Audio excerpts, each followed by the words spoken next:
గుణత్రయ విభాగ యోగము. ముందుగా భక్తులకందరికీ ఇస్కాన్ రాధా గోవింద మందిరం మంగళూరు వారి తరపున ఈ 18 రోజుల అధ్యయనంలో 14వ రోజు చేరుకున్నారు. 14వ అధ్యాయము చూడబోతున్నారు. భగవద్గీత 18 అధ్యాయంలో మొదటి 6 అధ్యాయాలు కర్మయోగాన్ని చూశారు.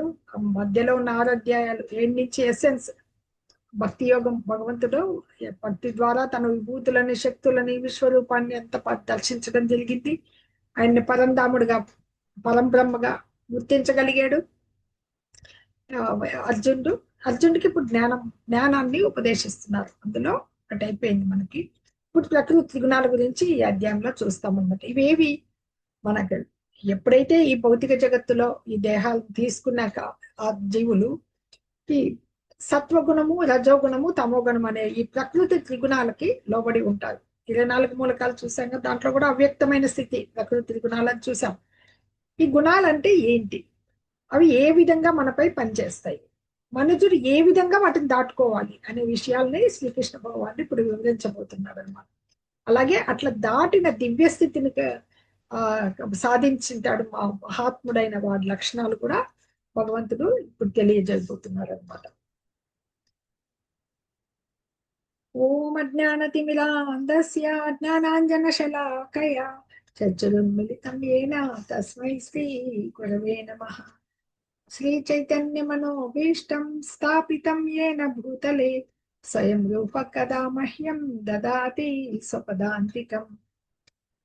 వందేహం శ్రీగురో శ్రీయుత పదకమలం శ్రీగురున్ వైష్ణవాంశ శ్రీరూపం సాగ్రజాతం సహగణ రఘునాథాన్వితం తం సజీవం సాద్వైతం సావధూతం పరిజన సహితం కృష్ణ చైతన్య దేవం శ్రీరాధా కృష్ణ పాదాన్ సహగణ లలితా శ్రీ విశాఖాన్వితాంశ.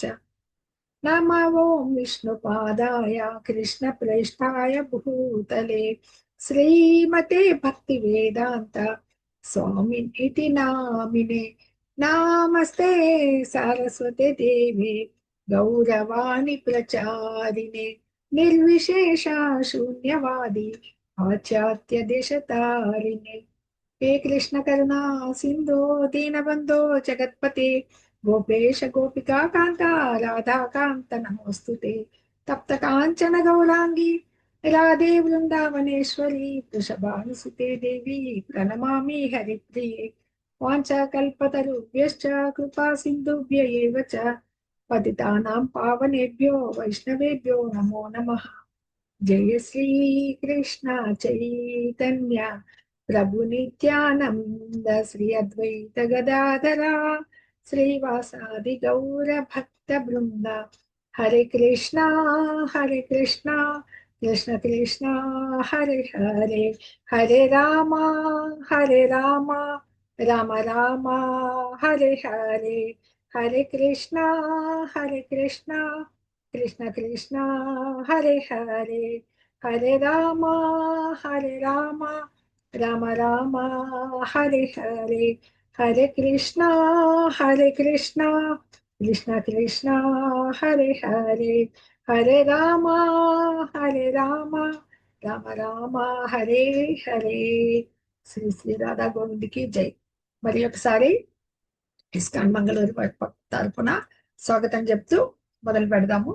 ప్రకృతి త్రిగుణాలు, ఈ మెటీరియల్ భౌతిక జగత్తులో ఈ ప్రకృతి త్రిగుణాలు ఎలా జీవులపై ప్రభావం చూపిస్తాయి అనేది చూద్దాము.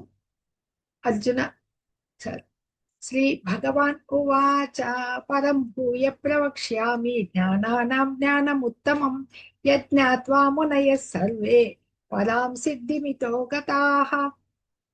పరం భూయ ప్రవక్ష్యామి, దేవదేవుడైన శ్రీకృష్ణ భగవానుడు పలుకుతున్నాడు ఇక్కడ. దివ్యమైన ఈ తెలియజేస్తాను నేను. ఇది జ్ఞానానాం జ్ఞానం ఉత్తమం, అన్ని జ్ఞానాల్లో ఇంకా ఇంకా ఉత్తమమైనది, ప్రతి ఒక్కటి ఉత్తమమైందే. గుహ్యమైన చూసాం, రాజవిద్య రాజగుహ్యం. అలాగే దేన్ని తెలుసుకొని మునులు వీళ్ళంతా కూడా పరమపదాన్ని పొందారో అలాంటి జ్ఞానాన్ని నీకు తెలుపుతాను. దేన్ని భగవంతుడు పలికిన దేన్ని తెలుసుకొని మునులందరూ అత్యున్నత పరిపూర్ణతను సాధించారో యజ్ఞాత్వా మునయ సర్వే, వాళ్ళు ఎలా పొందారో పరాం సిద్ధిమితో గత అంటే ఆ దివ్యమైన సంపూర్ణత్వాన్ని వాళ్ళు పొందారు కదా. అలాంటి ఉత్తమైన జ్ఞానాన్ని నీకు ఇప్పుడు చెబుతాను అని చెప్పేసి భగవంతుడు ఇక్కడ చెప్తున్నాడు అనమాట. ఎందుకంటే 7వ అధ్యాయం నుంచి 12వ అధ్యాయం వరకు భగవంతుడు పరతత్వం, అబ్సల్యూట్ ట్రూత్ ఎవరు, దేవదేవుడైన తన గురించి విశదంగా చెప్పాడు. ఇప్పుడు జ్ఞాన వికాసం కలిగిస్తున్నాడు అన్నమాట అర్జునుడికి. నమ్రతతో, ఆ వినమ్రతతో జ్ఞానాభివృద్ధిని సాధించడం ద్వారా కూడా జీవుడు ఈ భౌతిక బంధం నుంచి ముక్తుడు కాగలడని మనం నేను చూసాం. అలాగే బంధితుడు కావడం, ముక్తుడయ్యే మార్గాలు. ఎందుకు బంధితుడయ్యాడు? అది ప్రకృతి త్రిగుణాల సంపర్కం అన్నమాట. అవి బంధం ఎలా విడిపించుకోవడం ఎలా, ఆ జ్ఞాని లక్షణాలు ఎలా ఉంటాయి అనేది ఇప్పుడు చూడబోతాం అన్నమాట. ఇదం జ్ఞానముపాశ్రిత్య మమ సాధర్మ్యమాగతాః సర్గేపి నోపజాయంతే ప్రళయే నా వ్యథంతి చ. ఈ జ్ఞానమును ఆశ్రయించిన వారు నన్ను చేరుకుంటారు. ఇదం జ్ఞానం ఉపాశ్రిత్య, ఆశ్రయించిన వారు మమ సాధర్మ్యమాగతాః, నన్ను చేరుకుంటారు. ఈ విధంగా సర్గేపి నోపజాయంతే, ఆ విధంగా స్థిరుడైన వారు సృష్టి సమయంలో మరలా జన్మించడం, ప్రళయ సమయంలో నాశనం కారు. ఎక్కడుంటారు వాళ్ళు? వెళ్ళిపోతారు గోలోక బృందావనానికి అనమాట. ఈ జ్ఞానం తెలుసుకుని అది స్థిరంగా నిల్చడం ద్వారా అనమాట. గుణరీతి భగవంతుడు ని ఎలాగా అంటే ఆయన దివ్యత్వం వంటి దివ్యత్వాన్ని పొందుతారు. ఆయన దివ్యుడు అంటే ఆయన చెప్పుకున్నాం, ఆయన గుణాలు ఎలా మనకి కలిగి ఉంటాయి. ఆయన సముద్రం నీరు ఉప్పగా ఉంటుంది. మనం ఎలా ఉంటాము?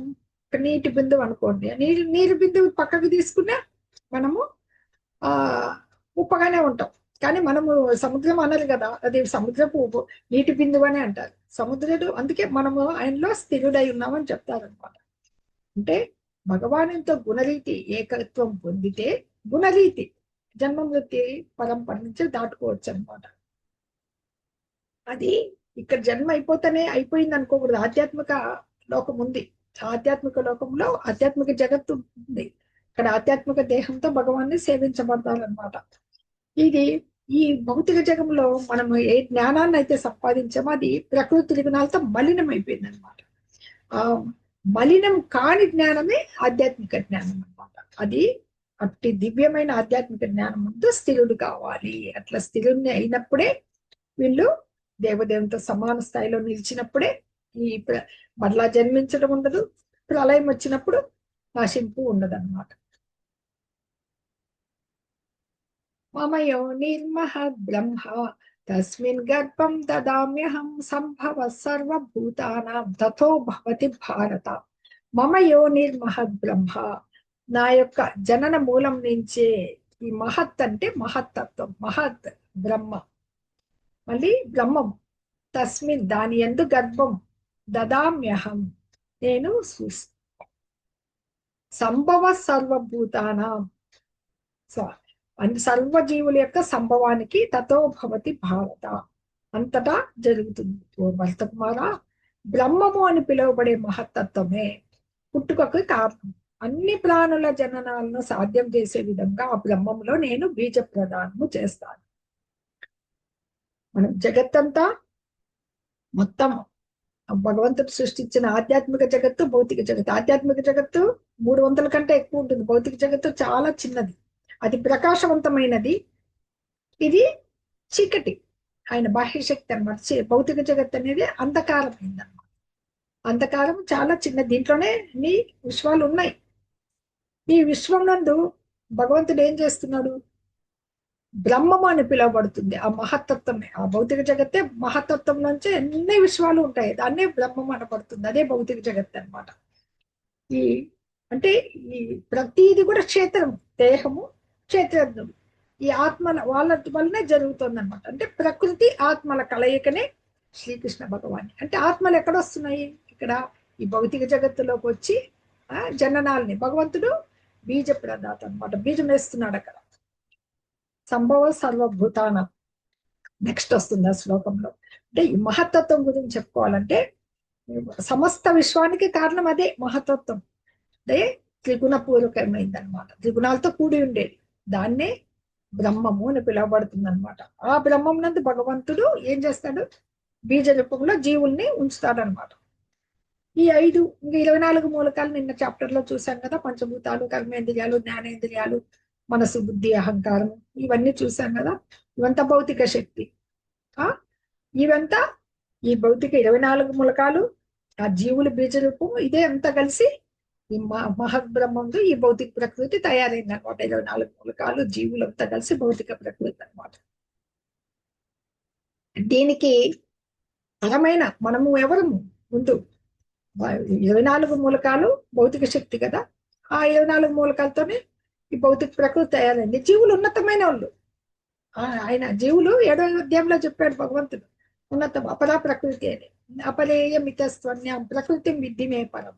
వాళ్ళని తీసుకొచ్చేసి ఇక్కడ ఆయన సంకల్పం వల్లే ఈ భౌతిక ప్రకృతి ఎందు ఉన్నత ప్రకృతి, ఈ రెండు ఆధ్యాత్మిక స్పర్శ అన్నమాట మిశ్రమం చేశారు. మనము ఉన్నత ప్రకృతి, మనము హయ్యర్ లెవెల్, లోయర్ లెవెల్ భౌతిక ప్రకృతి. ఆ జీవులు వచ్చి ఇక్కడికి వచ్చి దేహాలు తీసుకోవడం జరుగుతుంది అనమాట. అందుకే ఆయన నెక్స్ట్ శ్లోకంలో చెప్తారు ఎందుకు కారకుడు అనేసి అనమాట. మనం భోగించడానికి ఈ భౌతిక జగత్తును సృష్టించి మనకి ఇచ్చారన్నమాట భగవంతుడు. సర్వయోనిషు కౌంతేయ మూర్తయ సంభవంతి యాః తాసాం బ్రహ్మ మహద్యోని అహం బీజ ప్రదప్పితాః. ఓ కౌంతేయ, ఈ భౌతిక ప్రకృతిలో జన్మించడం ద్వారానే అన్ని జీవులు ప్రకటితమైనాయి. సర్వయోనిషు కౌంతేయ, అన్ని జీవజాతులన్నింటిలోనూ జన్మిస్తూ ఉంటాయి. తాసాం బ్రహ్మ, వానన్నిటికీ బ్రహ్మ దివ్యమైన మహత్ గొప్ప యోని జన్మ మూలాన్ని నేనే బీజాన్ని. అహం బీజప్రద పిత, నేనే తండ్రిని. సారీ, అన్ని జీవులు ప్రకటితమయ్యాయి మరియు నేను వాటికి విత్తనం ఇచ్చే తండ్రిని, బీజం వేసే తండ్రిని నేనే అని చెప్పి దీన్ని బట్టి తెలుస్తోంది. జీవుల సృష్టికి మూల కారణం ఈ భౌతిక ప్రకృతిలో భగవంతుడు బీజ రూపాన్న జీవుల నుంచి దేహాలు తీసుకోవడం కర్మ ఫలాలను అనుసరించి తీసుకుంటాం అనమాట. అంటే ఈ జీవులు అనే వాళ్ళు భౌతిక ప్రకృతి, ఆధ్యాత్మిక ప్రకృతి సంయోగం అనమాట. జీవులు అన్ని లోకాల్లోనూ ఉన్నారు, బ్రహ్మలోకంతో సహా అందరూ. అన్ని జలచరాలు ఉన్నాయి, అన్ని ఉన్నాయి అన్ని చోట్ల అనమాట. తల్లి ఎవరు? ప్రకృతి. తండ్రి ఎవరు? బీజ ప్రదాత శ్రీకృష్ణ భగవానుడు బీజ ప్రధానం అనమాట. అంటే సారాంశం ఏమంటే సృష్టి సమయంలో మన పూర్వ కర్మలను అనుసరించి వివిధ రూపాలను పొందుతూ ఉంటారు జీవులు అనమాట. ఈ పొందే వాళ్ళు ఈ భౌతిక ప్రకృతి గర్భంన బీజ రూపంలో ఉంచబడతారు. ఇది సారాంశం. ఇప్పుడు ప్రకృతి గుణాలు చూద్దాం. సత్వం రజస్తమ ఇది గుణా ప్రకృతి సంభవాహ నిబధ్నంతి మహాబాహో దేహి దేహినమవ్యయం. గత చాప్టర్ లో క్షేత్రజ్ఞ చెప్పాడు భగవంతుడు. ఆ క్షేత్రజ్ఞులు చెప్పిన తర్వాత ఇప్పుడు భౌతిక ప్రకృతి, అందులో జీవులు వస్తూ ఉంటాయి. ఈ జీవులు 24 మూలకాలు. 24 మూలకాల్లో అవ్యక్తమైన రూపంలో సత్వ రజో తమో గుణాలు ఉంటాయన్నమాట. ఈ భౌతిక ప్రకృతి సత్వం రజ తమ ఇది. భౌతిక ప్రకృతి సత్వము రజస్సు తమస్సు అనే 3 గుణాలను కలిగి ఉంది. నిబధ్నంతి మహాబాహు దేహి దేహినం అవ్యయం. ఈ శాశ్వతమైన ఆత్మ నిత్యులు కదా, చనిపోకూడదు, ఏమి కాదు. ఈ భౌతిక ప్రకృతి అధీనంలోకి వచ్చేసినప్పుడు ఈ గుణాలతో బందీ అయిపోతున్నాడు అనమాట. అది ఇక్కడ భగవంతుడు వివరిస్తున్నాడు. నిత్యులైన జీవుడు ప్రకృతితో సంపర్కం పొందగానే ఈ గుణాలతో బంధితుడు కావడం వల్ల అన్నమాట. బంధితుడు కావడం వల్ల ఈ గుణాలను అనుసరించే అతని నేచరు ఏర్పడి ఉంటుంది అనమాట. అదే మనకి సుఖ దుఃఖాలకి కారణం. గత అధ్యాయంలో ప్రశ్నలు అడుగుతానని చెప్పారు కదా, ఎంతమంది జాయిన్ అయ్యారు? 20 మెంబర్స్ ఉన్నారు. ఓకే, ఫస్ట్ అర్జున్ అడిగిన ప్రశ్నలే అర్జున్ ఏవైతే అడిగాడో అదే చెప్దాం. అదే క్షేత్రం అంటే ఏమి, క్షేత్రాన్ని ఎరిగిన వారిని ఏమంటారు, జ్ఞానం అంటే ఏమి, జ్ఞాన లక్ష్యం ఏమి, ఇవి చెప్పండి. అలాగే జ్ఞానం అని నేను ప్రకటిస్తున్నాను అని భగవంతుడు కొన్ని వివరాలు చెప్పారు. దాంట్లో మొట్టమొదటిది లాస్ట్ది. ఇంకా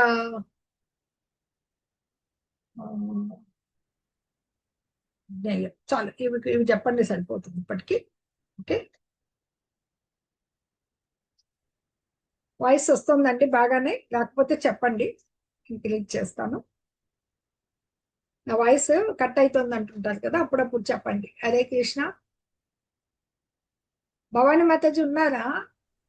మాతాజీ హ్యాండ్ రైజ్ చేశాను. ఇంకా మీరు క్లాస్ స్టార్ట్ చేశారని సైలెంట్ గా ఉన్నాను. హరే కృష్ణ అని కూడా పెట్టారు మెసేజ్. మాతాజీ నేను అది దీంట్లో పెట్టాను, అందుకు హ్యాండ్ రైస్ నాకు కనపడదు. Okay, screen sharing okay. వచ్చింది మాతాజీ. హరే కృష్ణ. వాయిస్ వస్తుంది కదా మాతాజీ? క్లారిటీగా ఉంది వాయిస్ ఓకే. ఈరోజు బాగానే ఉంది. ఓకే. ఇక్కడ మనకి ఈ 3 గుణాల యొక్క ప్రభావాన్ని చూస్తూ వెళ్దాం. ఓకే. వేకప్ టైం, త్రిగుణాల ప్రభావాలు. ఇది సత్వగుణంలో ఉన్నవాడు ఎలా ఉంటారు? నియమ నిబద్ధమైన జీవితాన్ని గడుపుతూ ఉంటారు కదా, చక్కగా 5 గంటలకు వెళ్ళేస్తాడు. భగవద్భక్తులు మంగళారతిని చూస్తారు, విద్యార్థులు చదువుకుంటారు, స్నానపానాదులు చేస్తారు, గుడికి వెళ్తారు 5కి. అప్పుడు అది బ్రాహ్మీ స్థితి అంటారు. ఆ ఆ బ్రహ్మముహూర్తంలో లేయడం వల్ల బ్రెయిన్ బాగా పనిచేస్తుంది అన్నమాట, వికసించి ఉంటుంది. ఈ రజోగుణంలో ఉన్నారు, రాత్రుల్లో చాలాసేపు మేలుకుంటారు, భోగ విలాసాలు కావచ్చు, ఇవి దేనికోసమైనా 8కి లేస్తారు. ఇంకా తమో గుణస్తులు, వీళ్ళ గురించి చెప్పనే అక్కర్లేదు, 11 గంటలకు లేస్తారు అనమాట. అది వాళ్ళ దినచర్య. ఆ గుణాలు వాళ్ళు ఎలా ప్రవర్తిస్తారు అనేది చూపిస్తారు. ఇది కూడా ఈ ఇందాక చూసాం కదా, తెల్లవారుజామున లేచే వాళ్ళు ఎలా ఉంటారు. ఈ రజోగుణంలో ఉన్న దేహదారుద్యము, దీనికోసం ఈ పరిగెడుతూ ఉంటారు. తమో గుణంలో ఉన్న వాళ్ళు 11 గంటలకు లేచే వాళ్ళు నిరంతరము సోమరిగా ఉంటారు. వస్తాయి మనకు అవి వివరంగా. ఇంకా ఆ త్రిగుణాల ప్రభావాల వలన ఈ పుస్తకాలు తీసుకునే దాంట్లో కూడా ఎలా ఉంటుంది. సత్వగుణస్తులు నిరంతరం భక్తిలో ఉన్న వాళ్ళు అవే ఆచరిస్తారు. భగవద్గీత, భాగవతము, పురాణాలు ఇవి తీసుకుంటారు, కృష్ణ కథలు. రజోగుణంలో ఉన్నారు, ఆ వాళ్ళ పర్సనల్ డెవలప్మెంట్ కోసం అనమాట. భౌతిక అంటే ఎక్కువగా ధనం సంపాదించాలని దానికోసము హౌ టు బికమ్ రిచ్, ఎలా వెళ్ళాలి అనే ఆలోచనలో ఉంటారు. కాబట్టి నిరంతరము షేర్ మార్కెట్ లో అవి చూస్తూ దానికి సంబంధించినవి చూస్తూ ఉంటారు. ఇక తమో గుణస్తులు వృధా కాలయాపన. చాలా మంది ఇలాగే ఉంటారు. కాలయాపనలో ఇప్పుడు మొబైల్ పట్టుకోవడము, ఇలాంటివన్నీ కార్టూన్లన్నీ చూడడము, ఇలా టైం అంతా దానివల్ల ఏమైందంటే ఏదైనా కొనుక్కోగలిగంత ఒక్క సెకండ్ కూడా కాలాన్ని కొనుక్కోలేదు అనమాట. కాలం అంత విలువైంది, దాన్ని సద్వినియోగం చేసుకోవాలి. స్లీపింగ్ టైం కూడా అలాగే ఉంటుంది. సత్వగుణస్తులు తమ పనులు ముగించుకొని తొందరగా పడుకుంటారు, తొందరగా లేస్తారు. రజోగుణస్తులు లేటుగా ఇంటికి రావడమే లేటుగా చేసి లేవని. వీళ్ళు అర్ధరాత్రిలు, క్లబ్లు, షికార్లు చూసి తమో గుణస్తులు. ఈ రజోగుణస్తులు సారీ, ఈ తమో గుణస్తులు వాళ్ళ స్లీపింగ్ టైం ఎలా ఉంది. ఓకే. అలాగే వీళ్ళవి triple gunas or modes of existence. సత్వగుణాలు పాజిటివ్ ఆలోచనలు ఉంటాయి, ప్యూర్. వాళ్ళ హృదయం పవిత్రంగా ప్యూర్ గా ఉంటుంది, ప్యూరిటీ. ప్లెజర్, ఎప్పుడు ఆనందంతో ఉంటారు, డివైన్ భక్తి భావాలు. రజోగుణం వాళ్ళ కంట్రోలింగ్, మిక్స్డ్, సెల్ఫిష్ డిజైన్స్, స్వార్థంతో కూడిన కోరికలు అన్నమాట. వీళ్ళకి హ్యూమన్ నేచర్ ఉంటుంది, వీళ్ళకి దైవీ ప్రకృతి ఉంటే వీళ్ళకి మానవీయ ప్రకృతి అనమాట. ఈ తమో గుణం వాళ్ళకి నెగిటివ్ ఆలోచనలు, ఎప్పుడు ఇంప్యూర్, ప్యూరిటీ అనేది ఉండదు, పెయిన్, ఎప్పుడు బాధపడుతూనే ఉంటుంది దేనికో దానికి. అసురీ లక్షణాలు కలిగి ఉంటారు. అవి చూద్దాం. ఈ 6వ శ్లోకంలో భగవంతుడు ఏం చెప్తున్నా అంటే, పాపరహితదా, వాటిలో సత్వగుణం నిర్మలమైంది కావడం వల్ల ప్రకాశింపజేస్తూ మనిషిని అన్ని పాపాల నుండి విముక్తం చేస్తుంది. అది సుఖం మీద, జ్ఞానం మీద ఆసక్తి కలగజేసి ఆత్మను బంధిస్తుంది. సత్వగుణంలో ఉంటేనే సరిపోదు, దాంట్లో ఉన్నోళ్ళు కూడా అంతులేని జ్ఞానం ఉంటుంది, వస్తుంది మనకి. అది ఎలాగ బంధిస్తుందని ఆ బంది. అంటే వీళ్ళు కూడా ఏమి మామూలుగా ఈ భౌతిక ప్రకృతి బద్దులయ్యే వాళ్ళు రకాలు ఉంటారు కదా. ఈ సత్వగుణంలో ఉన్నాడు సుఖంగా ఉంటాడు, ఎలా అనేది చూద్దాం. రజోగుణంలో ఉన్నాడు నిరంతరం పనిచేస్తూ ఉంటాడు, ఇంకా ఇంకా సంపాదన, ఇవి రకరకాల ప్రణాళికలు వేస్తూ ఉంటాడు అనమాట. ఈ తమో గుణంలో నిస్సహాయ స్థితి, పని చేయడానికి సోమర్తనం అడ్డం వస్తుంది, ఏమీ చేయకుండా వేస్ట్ గా గడిపేస్తూ ఉంటాడు అనమాట. ఇలాంటి భావాలన్నీ మనసులో ఉంటాయి. ఇవే బందీ చేసేదన్నమాట. ఇక్కడ బంధకాలంలో ముందు సత్వగుణంలో చక్కగా వృద్ధి చేసుకుంటే భౌతిక క్లేశాలు అంతగా బాధ పెట్టవు అనమాట. అంతేకాకుండా జ్ఞానాన్ని పొందవలనే భావం ఉంటుంది కాబట్టి బ్రాహ్మణుడైన వాడు అనమాట. ఉదాహరణ చెప్పుకోవచ్చు, సత్వగుణంలో స్థితుడై ఉంటారు. కానీ సత్వగుణంలో స్థితుడైతే బందీ కాడ బందీ అవుతాడు. ఎప్పుడైతాడు? వాళ్ళకి జ్ఞానం ఉందనుకోండి, గొప్ప గొప్ప ప్రొఫెసర్లు, గొప్ప గొప్ప ఫిలాసఫర్లు, సైంటిస్టులు, ఇలాగా తత్వవేత్తలు, ఇలాగంతా అయినారనుకోండి వాళ్ళు, ఆ జ్ఞానం వల్ల వాళ్ళకి కొద్ది కొద్దిగా గర్వం పెరిగిపోతుంది. దానివల్ల ఏమైతుంది? సంఘంలో మంచి పొజిషన్కి వస్తారు. దానివల్ల సుఖిగా ఉండి నేను ఇంత జ్ఞానం సంపాదించాను, నేను సుఖిగా ఉన్నాను, అదే బందీ చేస్తుంది. తదుపరి జన్మ మళ్ళీ నీకు అదే, మళ్ళీ మానవ జన్మ వస్తుంది, మళ్ళీ నీకు జ్ఞానం ఉండొచ్చు, దాన్ని మళ్ళీ ఇలా బందీ అయిపోతూ ఉండొచ్చు. దానికి బట్టి శుద్ధ సత్వ స్థితికి రావాలన్నమాట. బందీ కాకుండా ముక్తికి ఆధ్యాత్మికంగా పొందేదానికి రాదు. ఎందుకంటే ఈ జ్ఞానానికి కూడా నువ్వు కట్టుబడిపోయి ఆకర్షితుడు అయిపోయినావు అనమాట. అది అది ఆ ఆకర్షణ ఉన్నంతసేపు కోరికలు ఉండకూడదు కదా, వేరే దేహాన్ని తీసుకోవాల్సింది అనమాట. మరలా మరలా నువ్వు సైంటిస్ట్వే కావచ్చు, పెద్ద జ్ఞానవంతుడివే కావచ్చు, కానీ జన్మ అనేది తప్పదనమాట. ఎందుకంటే శుద్ధ సత్వ స్థితికి ఎదిగినప్పుడే తనని తాను ముందు తెలుసుకుంటే కదా భగవంతుని తెలుసుకోగలగాలి. అందుకే సత్వగుణంలో ఉండే జ్ఞానం కూడా బంధించేస్తుంది మనిషిని. రజోగుణం ఏం చేస్తుంది? ఓ కౌంతేయ, రజోగుణం అపారమైన కోరికలు కలిగి ఆశల నుండి ఉద్భవిస్తుంది. ఇది ఆత్మను కామ్యకర్మల పట్ల ఆసక్తి కలిగించి బందీ వేస్తుంది. ప్రకృతి గుణాలు బందీ మన భౌతిక జగత్తులో ఉంటున్నాం కదా, ఒక్కొక్కటి వివరంగా ఈ గుణాలు చెప్పబడుతున్నాయి ఇక్కడ.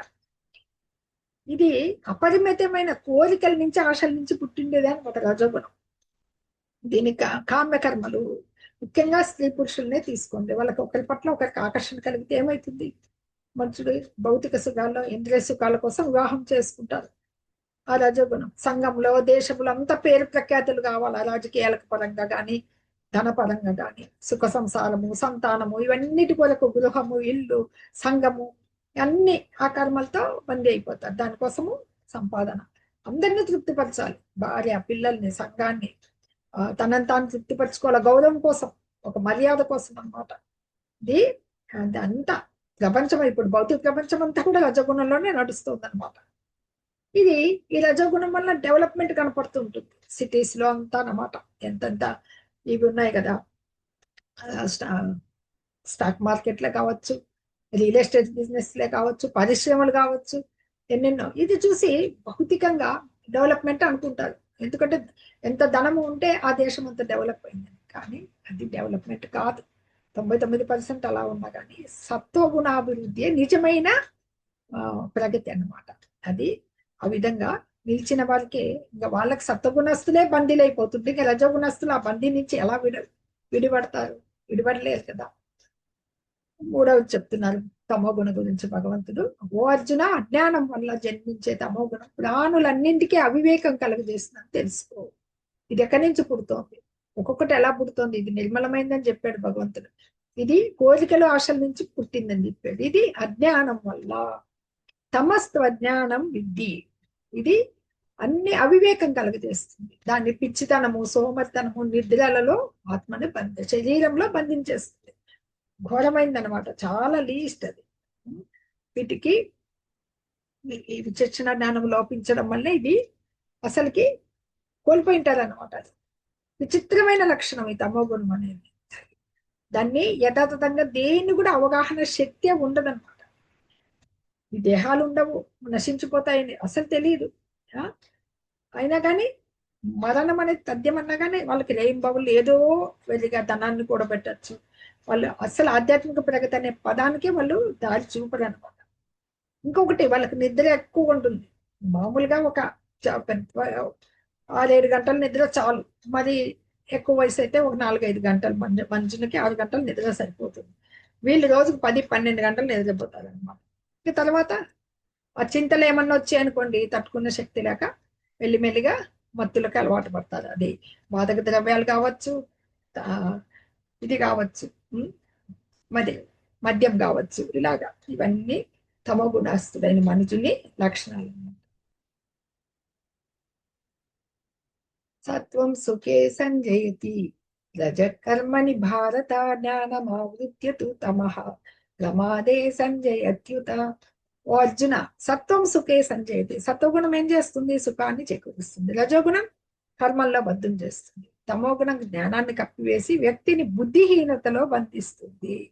ఇందాక చెప్పుకున్నాం, సంతృప్తులై ఉంటారు, సుఖం చేకూరుస్తుందని. ఆ సజ్ఞానం ఉన్న వాళ్ళు ఏమవుతారు? పెద్ద పెద్ద సైంటిస్టులు, ఆఫీసర్లు, ఆ తత్వవేత్తలు, వీళ్ళంతా లెక్చరర్లు ప్రొఫెసర్లు అవుతారని చెప్పుకున్నాం కదా, వాళ్ళు జ్ఞాన రంగంలో ఉంటారు కాబట్టి సుఖిగా ఉంటారు, సుఖం ఇస్తుంది. ఈ రజోగుణం కర్మలు, దానికి ఆగదు.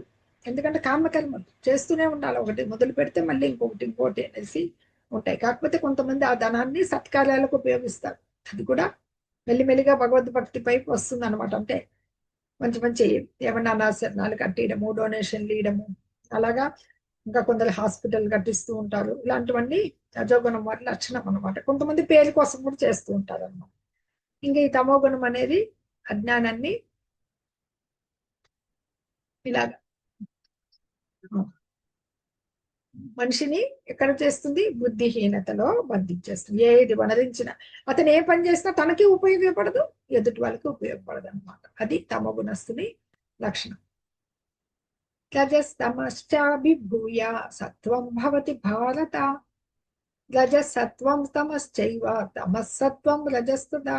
ఇవి ఆ మూడు ఒకటే, ఒకటికి ఒక గుణంలో ఉన్నాడంటే దాంట్లో ఉంటాడని కాదు. ఈ గుణాలు అలా ఇలా ఇలా మూడు మారుతూ ఉంటాయన్నమాట. అది ఎలాగంటే ఆ, పోటీ. ఒకసారి ఈ రజోగుణం ఎక్కువ ప్రబలింది అనుకో, సత్వగుణం తమో గుణం అడుక్కెళ్ళిపోతాయి. సత్వగుణం బాగుందంటే ఈ రజస్ తమో గుణాలు జయింపబడతాయి.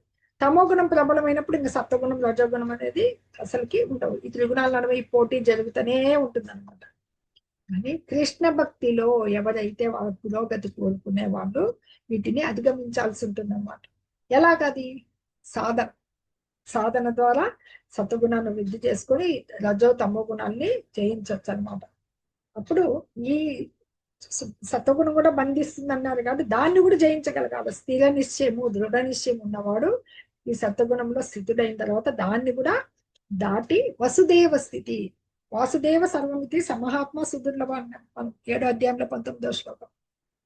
బహునాం జన్మనామంతే జ్ఞానవాన్ మాం ప్రపద్యతే. జ్ఞానాన్ని సంపాదించిన సర్వం వాసుదేవమయం, వసుదేవ స్థితి అంటారు. అంటే అంతటా అంతా భగవంతుడే, భగవంతుడి నుంచి ఇది వచ్చింది అనే జ్ఞానానికి వస్తే శుద్ధ సత్వంలో అట్లాంటి స్థితిలో భగవద్ విజ్ఞానము అర్థమవుతుంది అనమాట వాళ్ళకి. అనగా ఆ మనుషుడు చేసే కర్మలను బట్టి అతడు ఏ స్థితిలో ఉన్నాడు, సత్వగుణంలో ఉన్న, రజగుణంలో ఉన్న, తమగుణంలో మనము తెలుసుకోవచ్చు అనమాట. ఎలా ఉంటారో చూద్దాం. సర్వద్వారేషు దేహేస్మిన్ ప్రకాశ ఉపజాయతే జ్ఞానం యదా తదా విద్యాత్ వివృద్ధం సత్వం ఇత్యుత. సర్వద్వారేషు దేహేస్మిన్, ఇంతకుముందు చూసాం నవద్వారే పురే దేహేని. అలాగే అన్ని ద్వారాలు అనమాట అవి. మనుజుడికి దేహ ద్వారాలు, నవద్వారాలు అన్ని జ్ఞానముచే ప్రకాశమైనప్పుడు అది సత్వగుణము యొక్క ప్రకటితం అని తెలుసుకో. ప్రకాశ ఉపజాయతే జ్ఞానం యదా తదా విద్యాత్ వివృద్ధం సత్వం ఇత్యుత అని తెలుసుకోవాలి. దేహానికి ఏమున్నాయి అని మనకి నవద్వారాలంటే ఉన్నాయి. ఎలా? 2 కళ్ళు, 2 చెవులు, ఈ నాసికారంధ్రాలు, నోరు, జననావయాలు అన్నీ ఉన్నాయి కదా. అన్ని ఈ మనకు ఈ కనపడే ఈ జ్ఞానేంద్రియాలు అన్ని కూడా సత్వగుణ లక్షణాలు. అంటే ప్రకాశమైనప్పుడు సత్వగుణం. ప్రకాశం అంటే ఏమి? కళ్ళు ఏం చూడాలా? వాస్తవ దృక్పథం, నిజాన్ని గమనించాల. ఆ నిజం ఏంటి అని అవే వినాలి. భక్తుడికి ఎలాగ ఉన్నాయి అవే స్వీకరించాలి ఆహారం. అలాగా మన అన్ని సత్వగుణంలో అతని అవయవాలన్నీ కూడా ద్వారాలు, దేహ ద్వారాలు ప్రకాశమానం కావాలి, భగవంతుడిని దర్శించగలుగుతాయి. వాస్తవ దృక్పథం అదే కదా. అప్పుడు అంతర్బాహ్యాలలో శుద్ధుడైతాడు అనమాట. ఇప్పుడు ఆనందము, సౌఖ్యము వృద్ధి అవుతాయి.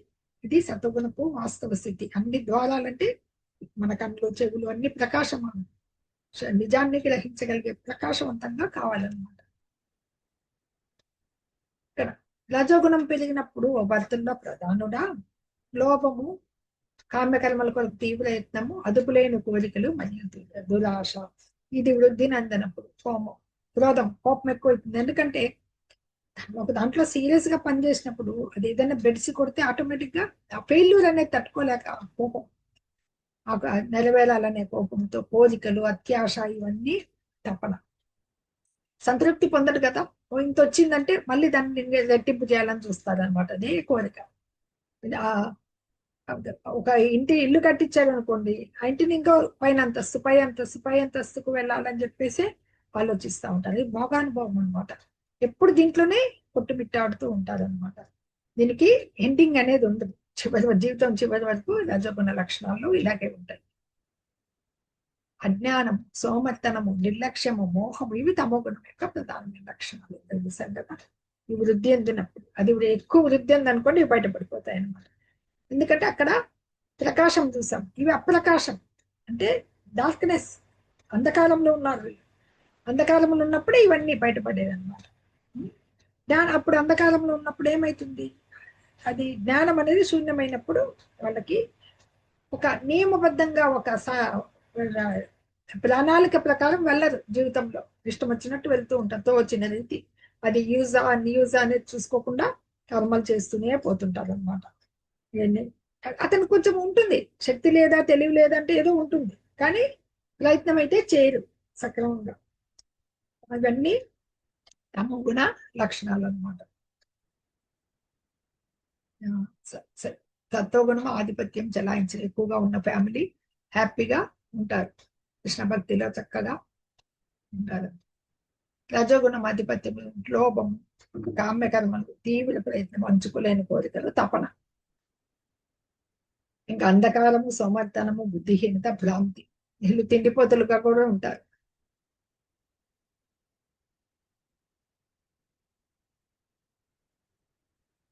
ఓకే, అంటే ఇంతకుముందు ప్రకాశమైంది, ఇది అప్రకాశం అని చూసాం కదా. అంటే ఆ కళ్ళు ఏవి చూస్తాయి, చెడునే చూస్తాయి అన్నమాట. వాళ్ళ ఆలోచనలు కూడా నెగిటివ్ ఆలోచనలు, అక్కడ పాజిటివ్ చూసాం, నెగిటివ్ గా ఆలోచిస్తాయి. చెవులు కూడా అంటే పనికిరాని విషయాలే వింటాయి అన్నమాట. ఆ నోరు కూడా అవే మాట్లాడుతుంది. ఆ ఫుడ్ కూడా అలాగే ఉంటుంది.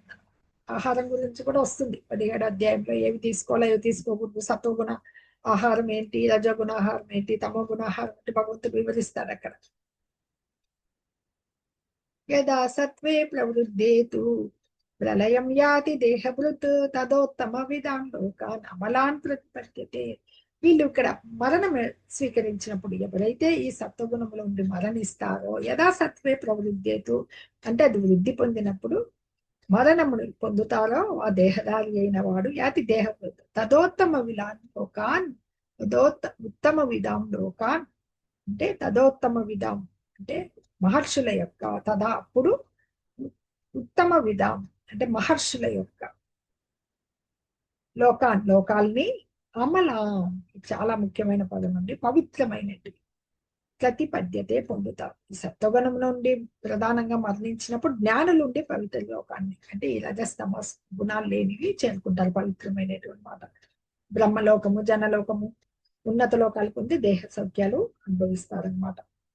ఆ లోకాలు రజో తమ గుణాలు అనేటివి కలుషితం అనేది ఉండదన్నమాట. అక్కడ సత్వగుణం అత్యంత పవిత్రమైందనమాట. మహాభక్తులు ఉండే చోటుకు ఉద్ధరించబడతారు వాళ్ళు. రజసి ప్రళయం గత్వా కర్మసంగిషు జాయతే తథా ప్రలీనస్తమసి మూఢయోనిషు జాయతే.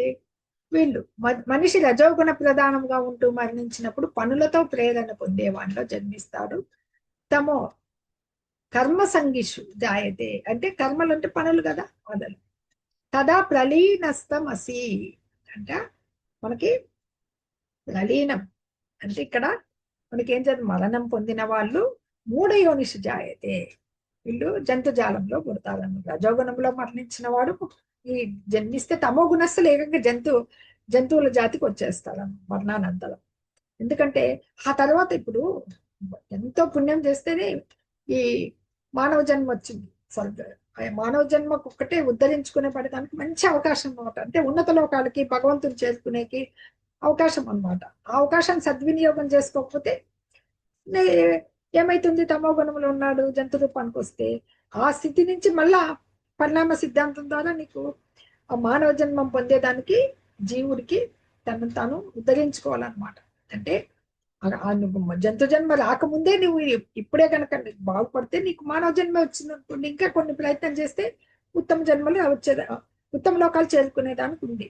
అందుకు రజస్తమో గుణాలు మానవ జన్మలో ఉపయోగించుకుని శ్రద్ధ ఉంది అంటే ఈ సత్వగుణాన్ని అవలంబించాలి, సత్సాంగత్యంలో ఉండాలి, భగవద్భక్తి అలవర్చుకోవాలి. అప్పుడు మానవ జన్మ లక్ష్యం అలా ఉంటే ఈ రజో తమో గుణాలని జయించవచ్చు అనమాట. అంతేగాని వీటిలో పడి కొట్టుకోవడం కాదు. ఇంత కృష్ణ భక్తి ఇంత మనకి భగవంతుణ్ణి మనకి దేహమే నేను అని ఈ రజోగుణస్తులు వీళ్ళు ఆ దేహానికి సౌఖ్యాలు ఇవ్వాలనే పరిగెత్తడం. ఇంతవరకు చెప్పిన గుణాల్లో వాళ్ళ ఆ కామ్య కర్మలు అవన్నీ దేని చేస్తున్నది? దేహం సుఖించేక కదా. ఎంత పెద్ద పెద్ద భవంతులు కానీ పెద్ద పెద్ద ఇవి కార్లు కానీ ఏవి కానీ దేహం సౌఖ్యం కొరకు అనమాట. అంతేగాని నీ ఆత్మ సౌఖ్యం కొరకు ఏం చేస్తున్నావు? ఆత్మ కూడా ఆకలి కొని ఉంటుంది. దానికి ఏం కావాలి? ఆధ్యాత్మిక జ్ఞానం కావాలి. అది ఇస్తున్నామా? ఇవ్వడం లేదు. ఆధ్యాత్మిక జ్ఞానం కోసం తపన పడాలన్నమాట. పడితేనే అప్పుడు సప్తగుణంలో చేరుతారు. నిరంతరం ఈ దేహ సౌఖ్యం కొరకునే ఆలోచిస్తా కూర్చుంటే మనిషి జీవితము వృధా అయిపోతుంది అనమాట.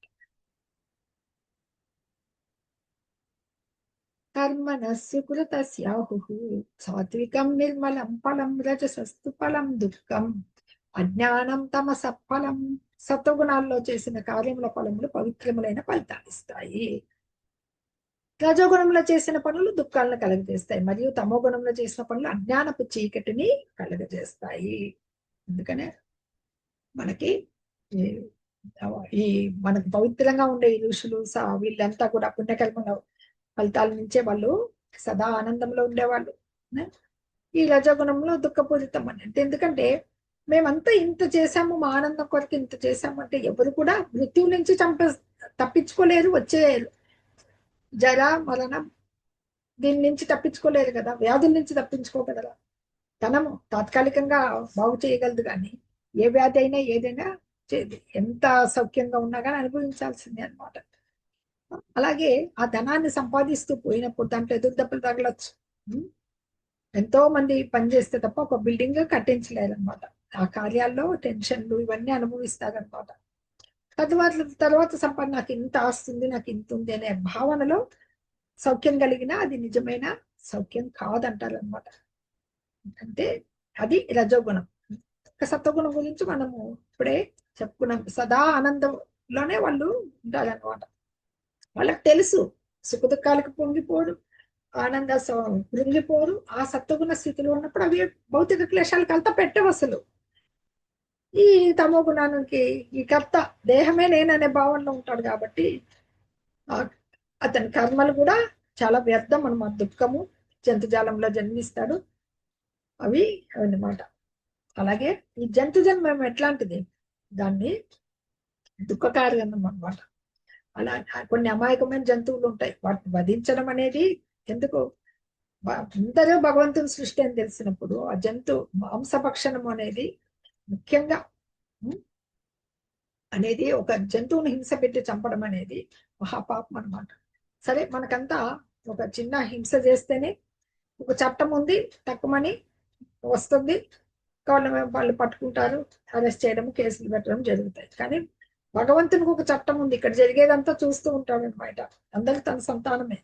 వాళ్ళని ఎవరు చంపినా ఏం చేసినా దానికి శిక్ష పడక తప్పదన్నమాట. ముఖ్యంగా గోవధ. గోవు ఎంత పవిత్రమైంది చెప్పారు కదా. అవి ఎలా మనకి ఎంత మంచి పాలన ఇస్తూ ఉంటాయి. అలాగే ఆ గోవులు భగవంతుడికి ఎంతో మనకి పవిత్రమైంది, పూజనీయమైంది అనమాట. అలాగే మనకి భగవంతుడు ఒక శ్లోకంలో మనకి చెప్పబడుతుంది అనమాట. ఏమని? నమో బ్రాహ్మణ్య దేవాయ గో బ్రాహ్మణ హితాయ చ జగత్ హితాయ కృష్ణాయ గోవిందాయ నమో నమః. హే ప్రభు గోవింద, నీవు గోవులకి, బ్రాహ్మణులకి, సమస్త మానవాళికి, ప్రపంచానికి శ్రేయోభిలాషి. విష్ణు పురాణంలో చెప్పబడింది శ్లోకం అనమాట. ఆయన వాళ్ళందరికీ ఆయన శ్రేయోభిలాషి, ఆయనకంతా ఇష్టమైనటివి. అందుకనే చాలా జాగ్రత్తగా ఉండాలన్నమాట. ఈ బ్రాహ్మణులకి ఆధ్యాత్మిక జ్ఞానం ఎలాగంటే ఆ గోక్షీరం నుంచే వాళ్ళకి ఆ జ్ఞానం వికసిస్తుంది అనమాట. అత్యుత్తమైన ఆహారం అది. అందుకు ఈ ప్రస్తుత మానవాళంతా కూడా రజస్తమ గుణాలతో తప్పుదారి పట్టి ఉంది. సత్వగుణానికి రావాలి. దానికి దోహదపడేదే మనకి కృష్ణ భక్తి భావన అనమాట. సత్వా సంజయతే జ్ఞానం రజసో లోభైవ చ ప్రమాద మోహో తమసో భవతో జ్ఞానమేవ చ. వీటి వల్ల ఏం వృద్ధి చెందేటివి? ఇంతవరకు గుణాలు చూసాం, వాళ్ళ లక్షణాలు చూసాం. ఏం వృద్ధి చెందుతాయి? సత్వగుణం నుండి వాస్తవమైన జ్ఞానం వస్తే రజోగుణం నుంచి దురాశ వస్తుంది. తమో గుణంలో ఈ పిచ్చితనము, మోహము వృద్ధి చెందుతాయి అన్నమాట. ఇది రజోగుణం నుంచి. ఈ వాస్తవ జ్ఞానం అంటే వాళ్ళకి తెలుసుకుంటారు కదా, కృష్ణ భక్తి భావం ద్వారానే ఈ సమాజంలో సత్వగుణము వృద్ధి అయ్యేకి అవకాశం ఉందన్నమాట. యథా అది వృద్ధి అయినప్పుడే ఇప్పుడు యథాతథంగా చూడగలుగుతారు. వాస్తవ దృష్టి అంటే యథాతథంగా అంటే ఆ, ఈ రజోగుణంలో చూసాం కదా మనం.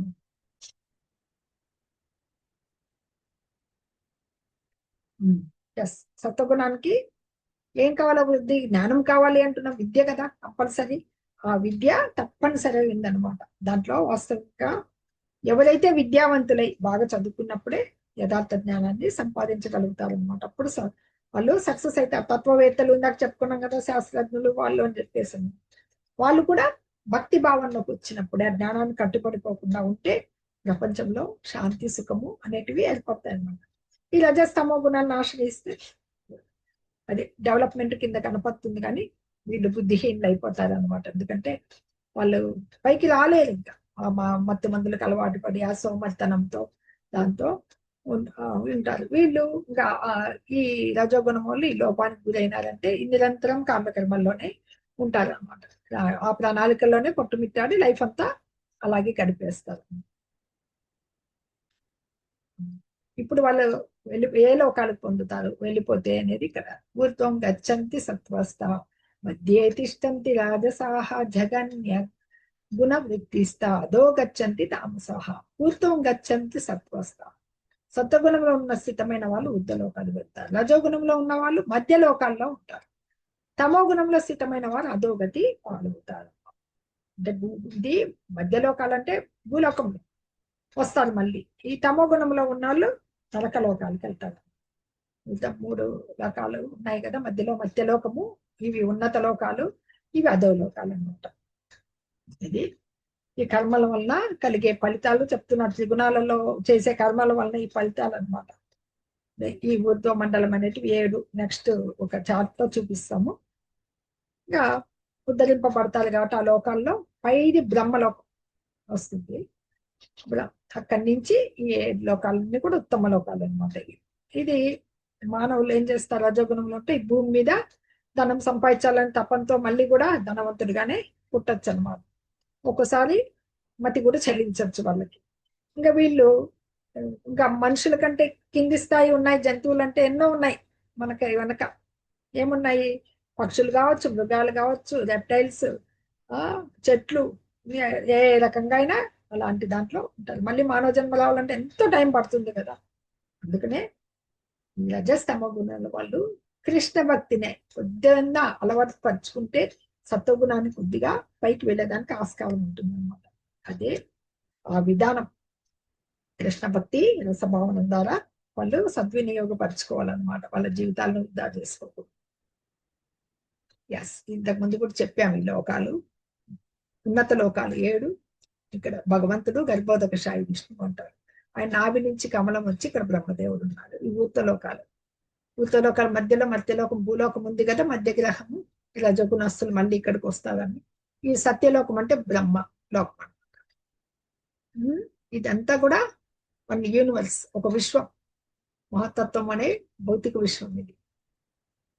సత్యలోకము, తపోలోకము, జ్ఞానలోకం. మన పైనుంచి వెళ్తే స్వర్గలోకం. ఓకే, ముందు భువర్లోకం, భువస్. ఇది గాయత్రి మంత్రం వాళ్ళకి తెలుస్తుంది. ఓం భూ భువ స్వహ. భూలోకము, భువర్లోకము, స్వర్గలోకము, మహర్లోకము, జ్ఞానలోకము, తపోలోకము, సత్యలోకము అన్నమాట. కిందికి వెళ్తే అతల వితల సుతల తలాతల మహాతల రసాతల పాతాల ఈ లోకం. కింద పితృలోకం మరియు నరకం ఎన్ని ఉంటాయన్నమాట. దాని కింద అన్నిటికంటే కింద నరకం.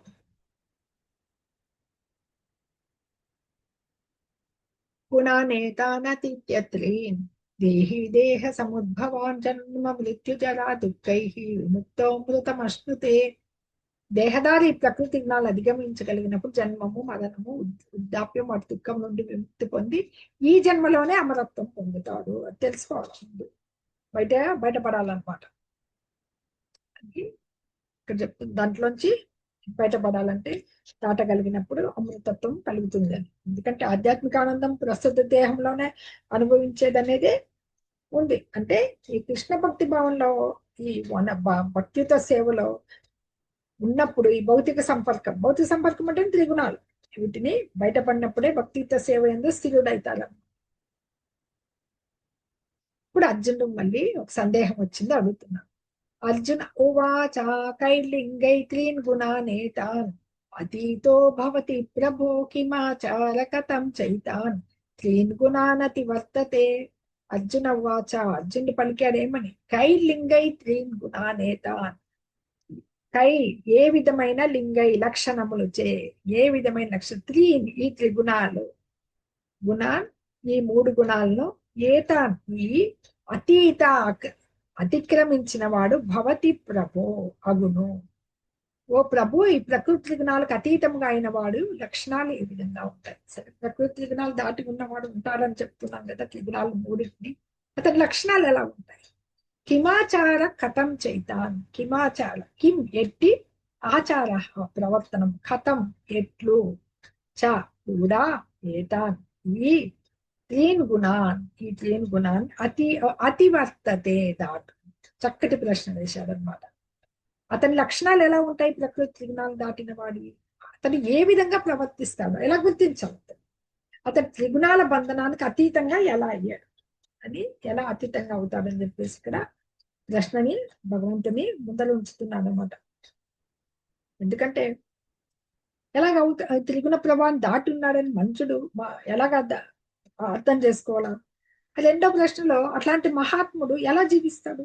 అతని కర్మలేవి? ఆ కర్మలు నియమబద్ధమైనవా కావా? ఎందుకంటే ఈ విషయం చాలా ముఖ్యమైనది అనమాట. సర్వదా దివ్యస్థితి ముందు ఉండమంటున్నాడు భగవంతుడు. ఆ దివ్యస్థితి లేదు నిలిచేదానికి ప్రత్యక్ష మార్గం కావాలి కదా, మహాత్మ లక్షణాలు తెలుసుకోవాలి. అందుకని తెలియంది ఎవరు అట్టి దివ్య లక్షణాలు అలవర్చుకోలేరు అనమాట. ఇది చాలా ముఖ్యమైనది. భగవంతుడు దీని జవాబు చెప్తున్నారు. ఎస్, శ్రీకృష్ణ భగవాడు 22, 23 ఈ 4 శ్లోకాల్లో ఇది వస్తుంది జవాబు. శ్రీకృష్ణ భగవానుడు పలికేనో, పాండుకుమార, ప్రకాశము ఆసక్తి మోహము కలిగినప్పుడు ద్వేషించని వాడు, లేదా అవి లేనప్పుడు కోరుకోని వాడు, భౌతిక గుణముల యొక్క ఈ ప్రతిచర్యల ద్వారా అస్థిరపడక మరియు కలవరపడక తటస్థంగా మరియు అతీంద్రియంగా మిగిలిపోవాడు, ఆత్మయందే స్థితుడై ఆనందం మరియు బాధను ఒకేలా చూచువాడు, మట్టిని రాయిని బంగారాన్ని సమాన దృష్టితో చూచేవాడు, కావాల్సిన మరియు అవాంఛనీయ మాటికి సమానంగా ఉండేవాడు, ప్రశంసలు మరియు నిందలు, గౌరవం అగౌరవాలతో సమానంగా ఉన్నవాడు, స్నేహితుడు మరియు శత్రువు ఇద్దరిని ఒకేలా చూచేవాడు, మరియు అన్ని భౌతిక కార్యకలాపాలను త్యజించిన వాడు, ప్రకృతి గుణాలని అధిగమించేవాడని భగవంతుడు ఇక్కడ చక్కటి లక్షణాలు చెప్తున్నారు అన్నమాట. ప్రకాశము, ఆసక్తి, మోహము. ప్రకాశవంతమైనది ఏది? నాలెడ్జ్, జ్ఞానంతో ప్రకాశం సత్వగుణంలో ఉన్నప్పుడు. అది ఉన్నా ఆసక్తి, రజోగుణం ఉన్నా, మోహము తమో గుణం ఉన్నా, ద్వేషించని వాడు అవి లేనప్పుడు, అవి కలిగినా ఎలాంటి భావాలు లేనివాడు అనమాట, కోరుకోనివాడు, భౌతిక గుణముల యొక్క ఈ ప్రతిచర్యల ద్వారా అస్థిరపడక. ఇవి కలవలు పెట్టవు, వీటిని ఈ కళలో పెట్టకుండా ఉంటే, అవి కలవర పెట్టినప్పుడు అస్థిరపడక మరియు కలవరపడక తటస్థంగా న్యూట్రల్ గా ఉంటాడు, అతీతంగా మిగిలిపోవాడు. అంటే త్రిగుణరాహిత్య స్థితిలో నిలిచిన మనుజుడు ఎలా ఉంటాడు? ద్వేషాన్ని కలిగి ఉంటాడు, దేన్ని కూడా ఆకర్షించడు అని ఇక్కడ భగవంతుడు తెలియజేస్తున్నారు అన్నమాట. అంటే మనిషి కంపల్సరీ ఈ భౌతిక జగన్ ఉన్నప్పుడు ఏదో ఒక గుణంలో బంది ఉంటాడు అనమాట. దేహం నుంచి బయటపడడం అంటే ఆత్మ వెళ్ళిపోవడం కాదు, ఇక్కడ ఉన్నప్పుడే వాటి నుంచి బయటపడాలంటేనే ఈ భక్తియుత సేవ అనమాట. ఉన్నప్పుడు అన్నిటినీ, మట్టిని రాయిని బంగారాన్ని సమాన దృష్టితో చూడాలన్నమాట. ఈ త్రిగుణాలు వర్తిస్తున్నప్పుడు ఆత్మరూపంలో జీవుడు అటువంటి కర్మలకు దూరంగా ఉంటాడనమాట.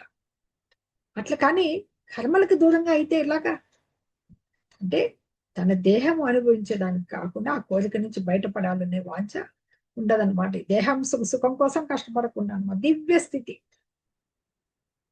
దేహం నుంచి బయటపడాలనే వాంఛ ఉండదు, దేహాన్ని అనుభవించాలనే కోరిక కూడా ఉండదన్నమాట. త్రిగుణాతీత దివ్య స్థితి అంటే దివ్య స్థితిలో ఉన్నప్పుడే, కృష్ణ భక్తిలో ఉన్నప్పుడే, అప్రయత్నంగానే ముక్తుడైనప్పుడే ఈ ప్రభావం నుంచి బయటపడతానమాట. ఈ గౌరవము ఆ గౌరవాల్లో సమానంగా ఉన్నవాడు. మానవమానాలు జరుగుతూ ఉంటాయి కదా మనుషుల సంఘంలో, చెల్లించకూడదు అన్నమాట. అంటే వాళ్ళు ఎదుటి వాళ్ళు నన్ను గౌరవిస్తారా, గౌరవించారా అనే తప్పన ఉండదు. అది రజోగుణస్తులకు ఉంటుందన్నమాట. ఎందుకంటే కృష్ణ భక్తి భావంలో ఆ కర్మలు ఎలాంటివి తీసుకుంటాడు, తనకు విద్యుక్త ధర్మాలు ధర్మ నిర్వహణకి అనుకూలమైనటివి తీసుకుంటాడు అనమాట. రాయైనా బంగారమైన ఒకటిగానే కనపడుతుంది అప్పుడు. సమవర్తి అయి మసలుకుంటాడు అనమాట, సమానంగా సమవర్తి. ఎలాంటి భౌతిక అస్తిత్వంతో సంబంధం ఉండదు కాబట్టి సర్వాన్ని సమానంగా చూస్తాడు అనమాట. ఈ రాజకీయ విషయాలు, సాంఘిక విషయాలు అతని మీద ఎలాంటి ప్రభావం చూపించకుండా ఉంటాయన్నమాట. తన కోసం ఎలాంటి ప్రయత్నాలు చేయడు, న్యూట్రల్. అది అలాంటి ప్రవర్తన. భౌతిక కార్యపాలన్నీ త్యజించిన వాడు అంటే పని చేస్తాడు, కానీ అవి తన కొరకు కాదు, తన ఆనందం కొరకు కాదు, కేవలం ఉద్యుక్త ధర్మం కోసమే చేస్తాడు. అవి కూడా వ్యతిరేకం అయ్యే వాటిని భక్తియుక్త సేవకి తిరస్కరిస్తాడు అనమాట. త్రిగుణాలు అధిగమించిన వ్యక్తి యొక్క లక్షణాలు: సమస్థితి, తటస్థంగా ఉండుట, వారిలోని ఉద్వేగాలకు ఉదాసీనంగా ఉండడం, ప్రతిస్పందన లేకుండా, అసూయ లేకుండా. ఇంకా అతని ప్రవర్తన ఏంటి, ఎలా ఉంటుంది అంటే, ఇది మూడో ప్రశ్న ఉంది కదా ఇంకొకటి, దానికి అన్ని పరిస్థితుల్లోనూ అకుంఠితంగా వస్తుందా శ్లోకం ఆపుదిలేండి.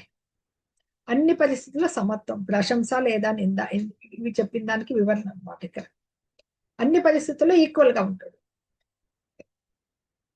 గౌరవం లేదా అవమానం, ఆనందం లేదా దుఃఖము, వాంఛనీయం లేదా అవాంఛనీయము, ప్రతి ఒక్కరితో మరియు ప్రతి దాంతో సమానంగా వ్యవహరిస్తారు. మట్టి, రాయి లేక బంగారం, మిత్రుడు లేక శత్రువు ఎప్పుడు విచిత్రంగా వ్యవహరించరు. దీనికి చేయాల్సిన పనేమి, కృష్ణుడికి శరణాగతి, ఆధ్యాత్మిక అభ్యాసంలో దృఢతరం చేసుకోవాలి. హరే కృష్ణ. అనన్య భక్తి, నిష్కామ కర్మ చూద్దాం. చాలా ఇంపార్టెంట్ శ్లోకం అండి ఇది. మాం చయో అవ్యభిచారేణ భక్తి యోగేన సేవతే సగుణాన్ సమతీత్యైతాన్ బ్రహ్మ భూయాయ కల్పతే. అన్ని పరిస్థితుల్లోనూ మాం చయో అవ్యభిచారేణ, ఇది ఉందండి ఇక్కడ. ఇలా మాం చయోవ్యభిచారేణ అంటే నాయందు కూడా ఎవరు అకుంఠితం, అవ్యభిచారేణ అంటే అనన్య భక్తితో అకుంఠితముగా దృఢ నిశ్చయంతో భక్తి యోగైన సేవతే సేవిస్తారో సహా అతడు గుణాన్ అంటే భౌతిక ప్రకృతి గుణాలని సమతీటి అయితాన్ దాటి బ్రహ్మభూత స్థితికి వస్తాడు. బ్రహ్మభూయాయ కల్పతే. అన్ని పరిస్థితుల్లో నిశ్చలమైన పూర్తి భక్తి, అవ్యభిచారైన అకుంఠితమైన నిశ్చలమైన పూర్తి భక్తితో సేవలో నిమగ్నమై ఉండేవాడు వెంటనే భౌతిక ప్రకృతి గుణాలను అధిగమించి బ్రహ్మము స్థితికి వస్తాడు. ఇది మూడో ప్రశ్న. ఈ దివ్య స్థితి పొందేదానికి సాధనం ఏమి అని 3 ప్రశ్నలు అడిగాడు కదా ఇక్కడ అర్జునుడు. కైలింగై స్త్రీని గుణాలని. ఇది ప్రకృతి గుణాలకు అతీతమైన వాడు లక్షణాలు చెప్పేశాడు భగవంతుడు ఇలా ఉంటాడు. అతను ఏ విధంగా ప్రవర్తిస్తాడు, త్రిగుణాల బంధనాలకు అతీతంగా ఎలా అవుతాడంటే ఇలాగనమాట. ఇది అతని సాధన ఇలాగ ఉంటుందన్నమాట. అంటే భక్తి యోగం.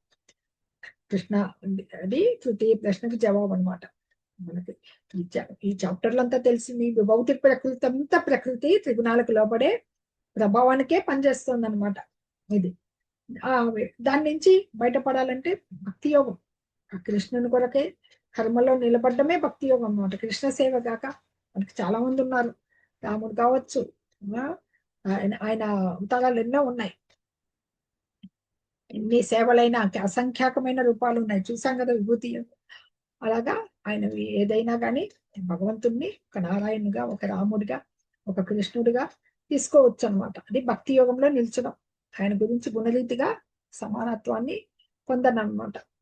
అది పొందగలిగినప్పుడే ఆధ్యాత్మిక స్థితికి చేస్తాడనమాట. ఇప్పుడు పెద్ద బంగారు గని ఉందనుకోండి, దాంట్లో చిన్ని పీస్ తీస్తే కదా అది కూడా బంగారు కణిక అవుతుంది కదా. మన బంగారు కణికలు అయితే బంగారు గని భగవంతుడు, చెప్పాం కదా. అట్లా గుణరీతిలో మనం సమానమవుతాం అనమాట. ఇప్పుడు ఇన్ని లక్షణాలు, ఇన్ని నియమ నిబంధనలు మా జీవుడికి ఎందుకు చెప్పాలి? సులభంగా భగవంతుని చేరుకోలేదా ఊరికే అంటే? సత్వగుణంలోకి రావాలి, భక్తి యోగం ఆచరించాలి, ఇంత అన్నిటి మీద సమత్వం ఉండాలి, వాటి మీద కోరికల్ని జయించగలగాలి, ఇంద్రియ నిగ్రహం ఉండాలి, ఇవన్నీ చెప్తూ వచ్చారు కదా. ఇక ముఖ్యంగా త్రిగుణ రాహిత్యం నుంచి బయట కావాలి, త్రిగుణ రహితుడు కావాలి, బయటపడాలి. ఇవన్నీ ఎందుకంటే ఇప్పుడు ఎవరికి ఇప్పుడు కాలంలో వీళ్ళు మినిస్టర్లు వీళ్ళే ఉన్నారు. పూర్వకాలం రాజు ఉండేవాడు. ఆ రాజుకి ఎవరన్నా ఎవరికైనా ఆంతరంగిక సేవకుడు అంటే ఉంటారు కదా, వాళ్ళ పర్సనల్ సెక్రటరీ అనుకోండి. ఇప్పుడు ముందుగా ఇప్పుడు అంతా వీళ్ళకి సెక్యూరిటీలు ఉంటారు కదా, వాళ్ళకి ముందు ఏం చేస్తారు, డైరెక్ట్ గా ఇవ్వరు కదా, ఎన్ని టెస్టులు పెడతారు అతను నియమించాలంటే. అతను అర్హుడా కాదా, తట్టుకోగలడా, ఎవరన్నా వచ్చి ప్రలోభ పెడితే తట్టుకోగలరా, లేదు ఎవరన్నా దాడి చేస్తే ఎదుర్కోగలరా, ఎన్నో పెట్టి ఆ టెస్ట్ తర్వాతే అతన్ని నియమిస్తారు రాజుకి ఆంతరంగిక సేవకుడు అన్ని తెలుసు. అలాగే భగవంతుడికి సేవకుడు కావాలంటే ఆ దివ్య స్థితికి చేరాలి. భోగాలు అట్లే అనుభవిస్తాడు కదా, ఒక ఒక కింగ్ దగ్గర ఉన్నవాడు అతనికి ఈక్వల్ గా భోగాలు వస్తాయి. అలాగే భగవంతుణ్ణి చేరుకోవాలంటే కూడా అన్ని పరీక్షలు పాస్ కావాలి. అయితేనే కదా ఆయన సేవలో నిలబడగలిగేది మనం. అదే మనమే బ్రహ్మ భూయాయ కల్పతే, బ్రహ్మస్థితికి వస్తారనమాట.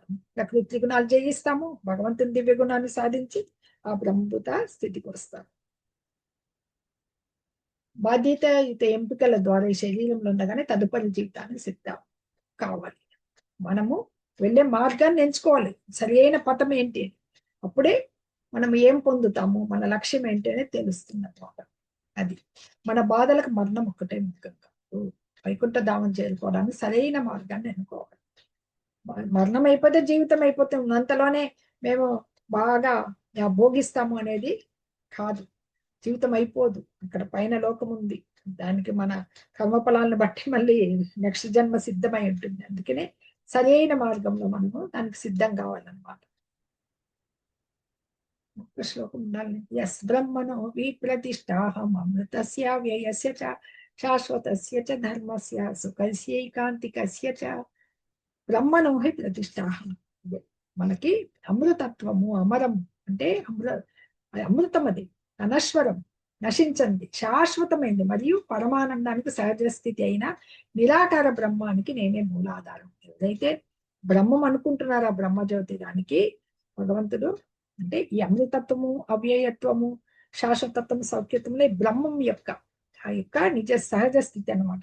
ఆ బ్రహ్మానుభూతి అనేది ఆధ్యాత్మిక అనుభూతి యొక్క ఆరంభం. భగవంతుడు 3 రకాలుగా కనపడతాడు. బ్రహ్మం ఇక్కడ నిరాకార బ్రహ్మం అంటున్నాడు కదా భగవంతుడు, ఆయన బ్రహ్మజ్యోతి, ఆయన శరీర కాంతి, దానికి మూలాధారాన్ని భగవంతుడే. 2వ దశ మన యొక్క హృదయంలో ఉన్న పరమాత్మ.